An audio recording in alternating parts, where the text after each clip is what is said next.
자, 그리고 마지막으로 이번에 세 번째, 챗GPT에 대해서 알아보도록 하겠습니다. 생성형 AI를 이야기할 때 챗GPT를 이야기하는 것이 어떻게 보면 뭐 정석이라고 할 수가 있어요. 여러 가지 서비스들이 많이 나오고 있는데, 앞서거니 뒤서거니 하고 있지만은 효시가 된 것은 챗GPT이기 때문에 챗GPT에 대해서 좀 더 알아보도록 하겠습니다.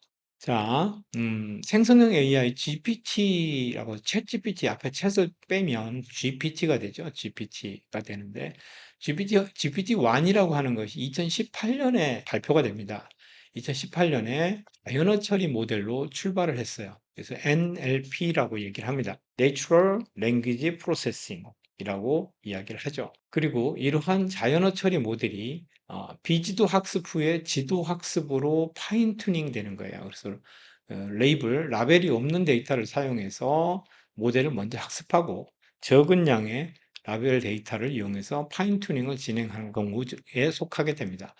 이때 사용했던 이제 GPT-T의 GPT 트랜스포머라고 하는 모델인데 이 언어 모델은 2017년에 구글에서 발표한 모델이에요. 그 모델을 가져다가 오픈 AI에서는 프리트레인드 사전 학습을 시키는 거예요. 이 사전 학습에는 양이 얼마가 되냐면 수집할 수 있는 모든 텍스트 데이터를 다 수집을 해서 그걸로 학습을 하는 거예요. 그래서 T하고 P는 그러한 역할을 하고 있고, 그 다음에 2019년에 GPT-2를 발표를 하게 되는데, GPT-2에서 G가 이제 제너레이티브죠. 생성을 한다라는 뜻인데, 오늘 신시내티에서 통제된 핵물질을 실은 열차가 도난당했다. 열차의 행방이 묘연하다라고 하는 이렇게 짧은 문장을 GPT-2에게 주고, 그 다음에 GPT-2가 그것을 오른쪽에 보면 정부 관계자에 따르면 탈취당한 핵물질이 신시내티 대학 원자력 연구팀인 트라이앵글 피크 연구소의 것이라고 밝혔다. 이런 내용은 우리가 주어진 문장이 아니잖아요. 근데 스스로 내용들을 제너레이티브 생성을 한 거죠. 원자력 규제위원회는 어떠한 입장도 발표하지 않았다. 보도에 따르면 현재 이 사건은 미 에너지부 핵물질 안전 및 보안팀이 주도하고 있는 것으로 나타났다. 힉스 경관은 국민과 환경, 국가의 핵 비축이 우리의 최우선 과제라며 이 일의 진상을 규명하고 나쁜 선례가 생기지 않도록 하겠다라고 말했답니다. 한 줄의 문장을 주었더니 이렇게 다섯 줄의 문장으로 늘려서 기사를 생성하는 모습을 보고 있어요. 우리나라는 2020년에 YTN에서 기상청 자료를 가져다가 내일 날씨는 서울 최저 얼마, 최고 얼마, 수원 최저 얼마, 최고 얼마 이렇게 주요 도시의 날씨 정보를 이렇게 생성하는 그러한 기사를 낸 것을 볼 수 있었습니다. 이 정도로 이렇게 GPT-2가 2019년에 나오면서부터 비로소 제너레이티브 생성을 하는 또 기사를 스스로 만들어내는 이러한 능력들을 보여주고 있었습니다. 그래서 GPT-3가 그로부터 또 1년 뒤에 2020년에 GPT-3가 발표가 되는데 GPT-3는 GPT-2가 약 330억 개의 파라미터를 갖고 있었는데 이때는 1750억 개의 파라미터를 갖고 있습니다. 그래서 한 GPT-2보다 100배 이상 더 정교한 언어 생성 모델이 만들어졌다.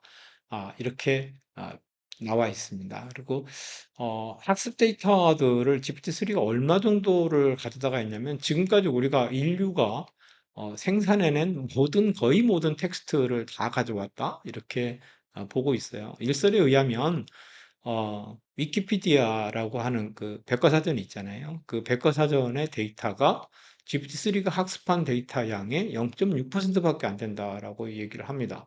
그래서 이 GPT-3가 나왔을 때 2020년에 나오고 나서 아까 얘기했던 의식 논쟁이 있었죠. 그 살모스 교수하고 GPT하고 서로 이렇게 반박했던 그런 내용들이 있었는데 그런 일이 있고 나서 한 2년 동안 이렇게 잠수를 타다가 챗GPT가 22년 11월 30일이죠. 정확하게 한 2년 정도를 이렇게 잠수를 탄 것 같은데 GPT-3를 기반으로 해가지고 채팅 기능을 넣은 거죠. 서로 대화를 할 수 있게끔 이렇게 나왔고 정말 대단한 혁명적인 그러한 내용이었어요. 그래서 GPT-3, 챗GPT가 나오고 나서 아마 사람들이 굉장히 깜짝 놀랐을 거예요. 저도 이것이 발표되고 나서 이제 빨리 적응을 해서 사용을 해봤는데 1월 달 돼서 한 두 달이 안 됐을 때 이미 주변 사람들한테 챗GPT를 사용하세요라고 이렇게 권장을 하고 있었어요. 그러한 이유가 여러 가지 이유가 있겠지만 뭔가 이렇게 대화를 할 수 있는 나를 비난하지 않고 나한테 어떤 정보를 제공해 주는 그러한 존재로서 이렇게 받아들였던 것 같습니다. 또한 우리가 이제 그때 이전까지만 해도 이 구글링을 통해 가지고 어떤 데이터를 검색을 하고 그것을 내가 다 읽고 거기에서 어떤 내용을 내가 취사 선택을 하게 되잖아요. 그러한 시간들이 굉장히 많이 소비되고 있었어요. 그런데 이제 GPT를 통해서 물어봤을 때는 GPT가 답을 해주는 것이 정확도가 얼마가 될지는 모르겠어요. 그때 당시에 뭐 비논리적인 대답을 했었다. 그래서 뭐 환각 증상이 있다. 지금 자기만 맞다고 생각하는 거죠. 뭐 이런 그것들이 있어가지고 정확하지 않다고 했지만은 그것을 평가하고 또 내가 그것에 대해서 피드백을 줘갖고 또 다른 데이터를 끄집어내는 것들은 그거는 이제 본인의 능력이었던 것 같아요. 그래서 챗GPT가 나오면서 프롬프트 엔지니어라고 하는 직종이 굉장히 부상을 하게 됐죠. 그래서 실리콘밸리에서 가장 인기 있는 직종 중에 하나가 개발자가 아니라 이렇게 AI하고 대화해서 어떤 답을 끄집어내는 그런 사람을 더 좋은 직업군으로 이렇게 보고 있었어요. 그래서 그런 문제들이 몇 가지가 있긴 했지만 그럼에도 불구하고 챗GPT는 우리한테 굉장히 큰 변화를 주었던 것이 사실입니다. 그래서 22년 11월 30일을 우리는 좀 기억을 해야 되지 않겠는가 이렇게 생각을 합니다. 그리고 나서 GPT-4가 2023년 3월에 다시 발표가 됩니다. 불과 4개월 만에 GPT-4를 이렇게 내놓게 되는 거예요. 그런데 세월트만이 23년 11월 달에 이렇게 해고되고 복귀되고 이렇게 하는데 과정에서 챗GPT가 AGI 뭐 이렇게 뭐 여자친구 역할도 하고 뭐 알았어 오빠 뭐 이렇게 대답하고 했다가 갑자기 그런 기능들이 없어지잖아요. 그러고 나서 굉장히 이상하다라고 했더니 GPT-4가 23년 3월 달에 발표가 되면서 GPT-S라는 게 만들어집니다. GPT-들 뭐 또 GPT 스토어 이렇게 얘기를 하는데 GPT-S가 붙어요. 챗GPT가 아니라 GPT-S가 붙으면서 GPT들 그래서 뭐 나만의 AI를 만들 수 있게끔 한다든가 뭐 또는 뭐 플러그인을 이용한다든가 여러 가지 시도를 많이 합니다. 그러면서 원래 챗GPT가 갖고 있었던 AGI의 길에서 살짝 벗어나서 다시 또 AI의 길, 전문 AI의 길, 한 가지만 할 수 있는 그런 형태로 이렇게 바뀌어가는 과정이었지 않는가 이렇게 생각을 합니다. 그래서 이러한 GPT-4까지 발표가 되는 과정에서 이 상당히 많은 변화들이 있었고, GPT-4에 와서 약간 주춤하고 있는 그런 모양새를 보이고 있었어요. 그러다가 2024년 금년 5월 13일이 되면서 GPT-4 5를 발표를 하게 됩니다. GPT-4 5, 옴니, 다양한 역할을 할 수 있다라고 하는 뜻에서 GPT-4 5가 발표가 되는데, 이때는 그 멀티모달이라고 합니다. 멀티모달이라는 것은 뭐냐? 보기도 하고 듣기도 하고 뭐 이런 내용들, 뭐 텍스트나 이미지, 오디오들을 동시에 실시간 처리하는 것들을 이렇게 멀티모달이라고 얘기를 해요.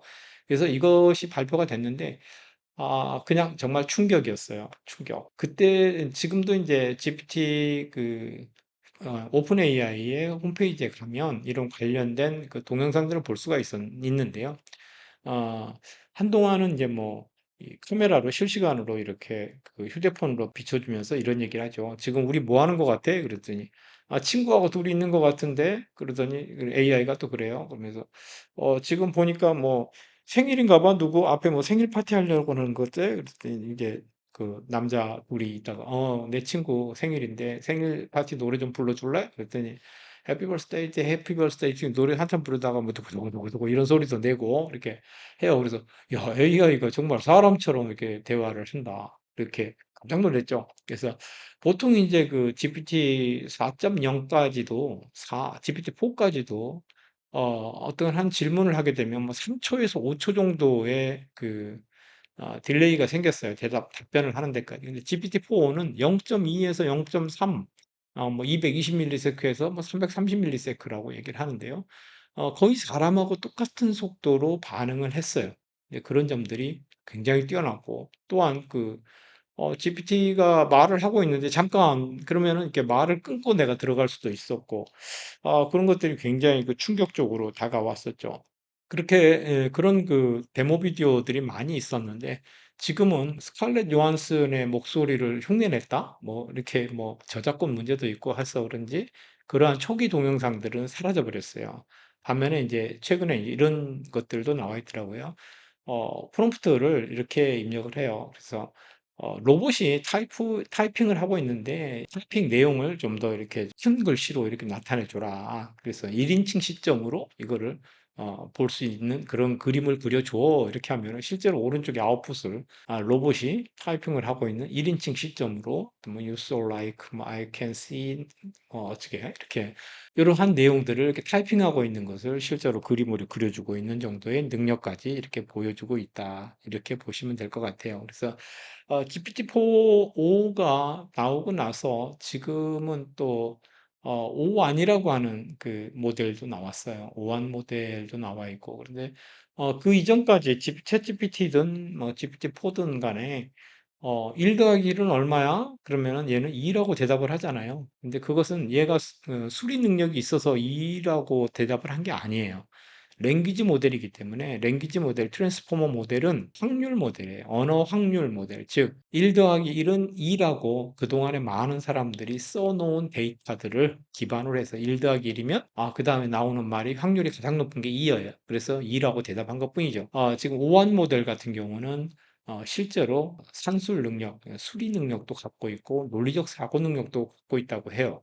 발표된 지가 불과 뭐 아마 한 달 정도밖에 안 된 것 같은데요. 지금 시점으로 봤을 때 2024년 한 9월 정도부터 이슈가 되긴 서비스가 되고 있는 것 같아요. 그래서 일부 사용자들한테만 내용이 이제 공유가 되고 있고 오픈이 되고 있는데 실제로 산술 능력을 갖고 논리적인 사고를 갖고 있습니다. 그래서 일이 무엇인지를 알고 일 더하기가 무엇인지를 알고 일에 일을 더했을 때 왜 이가 되는지를 스스로 논리적으로 검증하면서 대답해 주는 AI가 나왔다. 그것이 오한이다.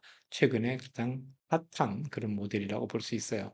그래서 지금 이제 AI는 이런 정도까지 이렇게 발전되고 있고 오늘 이제 수업 내용을 이렇게 보면은 그 핵심 정리를 한번 잠깐 해보도록 하겠습니다. 특이점이 무엇인가라고 했고, 그다음에 AI의 특이점은 언제 오는가 얘기했던 뭐 29년 또는 뭐 2년 이내 또는 어떤 아주 진보적인 과학자는 이미 특이점은 우리 곁에 왔고 그것이 널리 퍼져 있지 않을 뿐이다라고 하는 그런 격언을 인용하는 사람도 있습니다. 또 AI의 의식 논쟁이 있었고 그것이 결국은 AGI로 가는 단계다라고 보고 있습니다. 또 챗GPT가 나오고 지금 GPT-4 5한 모델까지는 GPT-5한 모델이라고 합니다. GPT-5한 모델까지 나오기까지의 과정을 잠깐 동안 살펴보았습니다. 자, 이상으로 오늘 제1강 특이점이 온다를 마치도록 하겠습니다. 수고하셨습니다. 감사합니다.